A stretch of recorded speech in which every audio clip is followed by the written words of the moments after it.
خوانی ہو رہی ہے اور یہ 10واں ہو رہا ہے اور یہ 40واں ہو رہا ہے اور یہ برسی ہو رہی ہے، ان کا کوئی ثبوت نہیں ہے کتاب و سنت کے اندر، یہ بدعت ہو گئی۔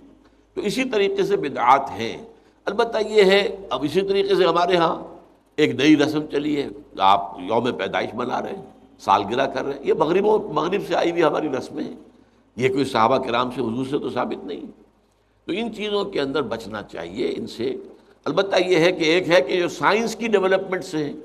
اب کوئی کہتے ہیں صاحب پھر آپ ریل گاڑی میں سفر کیوں کرتے ہیں، وہ تو صحابہ کے اور حضور کے، یہ سائنس کی ترقی سے جو چیزیں آئی ہیں یہ بالکل دوسری چیزیں ہیں،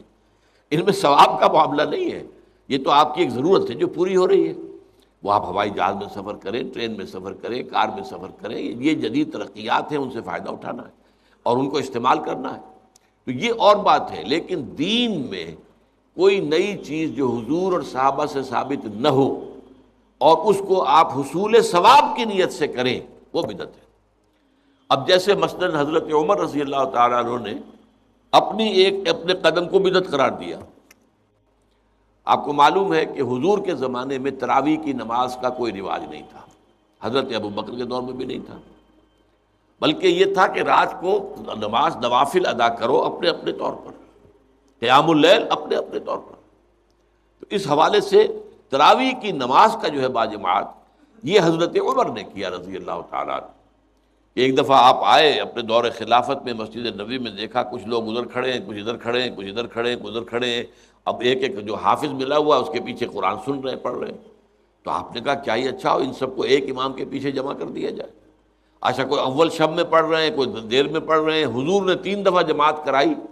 اس رمضان کی رات میں، تو وہ تہجد کے وقت کرائی، وہ عشاء کے ساتھ نہیں، جو ہم تراویح کہتے ہیں کہ عشاء کے ساتھ ہی 20 رکعت ہم پڑھتے ہیں، یا اہل حدیث حضرات 8 رکعتیں پڑھتے ہیں، تو اس لیے کہ حضور نے تو صرف تہجد کی جگہ پر پڑھائی، تہجد کی 8 رکعتیں ہوتی تھی حضور کی، تو 8 رکعتیں آپ نے پڑھائی۔ لیکن یہ ہے کہ پھر حضرت عمر نے یہ فیصلہ کیا کہ اس طرح کر دیا جائے، اور اس کے بعد یہ ہوا کہ ایک امام ہے، سب لوگ سن رہے ہیں۔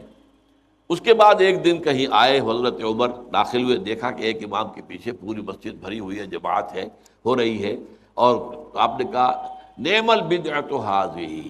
یہ ایک اچھی بدعت ہے جو ہم نے شروع کی ہے۔ تو اس سے بدعت حسنہ کا لفظ عام طور پر لوگ لے لیتے ہیں، لیکن یہ واضح رکھیں کہ یہ حق جو ہے یہ خلیفۃ المسلمون کو تو حاصل تھا، یہ نہیں ہے کہ ہر شخص اس طرح کی نئی بدعت ایجاد کر لے اور کہے یہ بھی اچھی بدعت ہے، بدعت حسنہ ہے۔ اگر ہم اذان سے پہلے یہ پڑھ دیتے ہیں، درود پڑھ دیتے ہیں، تو کیا برائی ہے اس میں؟ کوئی بری بات تو نہیں ہے درود پڑھنا، لیکن بھائی نہیں، یہ قرآن اور حدیث سے اور صحابہ کے عمل سے ثابت نہیں ہے، اس لیے یہ بدعت ہوگا۔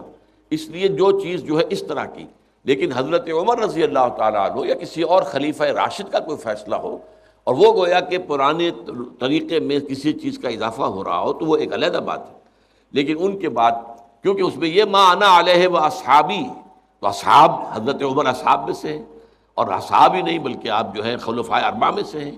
خلیفہ ثانی ہیں، تو اس پہلو سے ان کی بات علیحدہ ہوگی، لیکن کسی اور کو اپنے کسی کام کے شروع کرنے کو بدعت حسنہ قرار دینا یہ درست نہیں ہے۔